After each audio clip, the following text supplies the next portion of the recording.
Marc, chapitre 1, verset 1 à 20. Voici le commencement de l'évangile de Jésus-Christ, Fils de Dieu, conformément à ce qui est écrit dans les prophètes. Voici, j'envoie mon messager devant toi pour te préparer le chemin.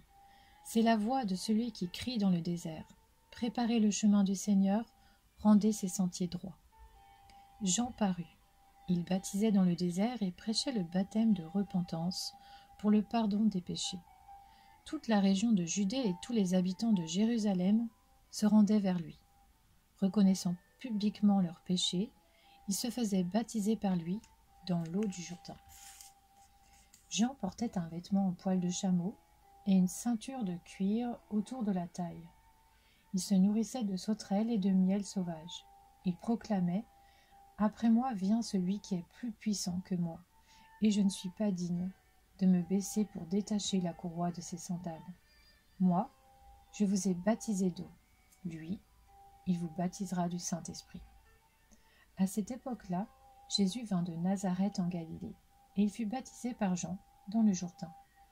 Au moment où il sortait de l'eau, il vit le ciel s'ouvrir, et l'Esprit descendre sur lui comme une colombe, et une voix se fit entendre du ciel.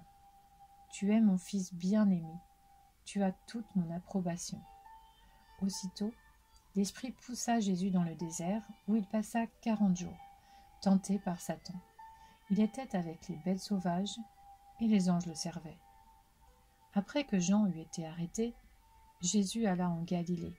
Il proclamait la bonne nouvelle du royaume de Dieu et disait: Le moment est arrivé, et le royaume de Dieu est proche.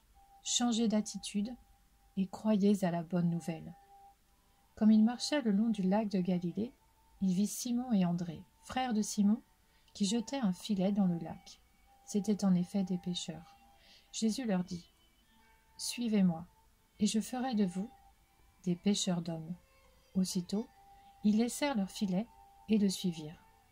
Il alla un peu plus loin et vit Jacques, fils de Zébédée, et son frère Jean, qui étaient eux aussi dans une barque et réparaient des filets. Aussitôt il les appela. Ils laissèrent leur père Zébédée dans la barque avec les ouvriers et le suivirent.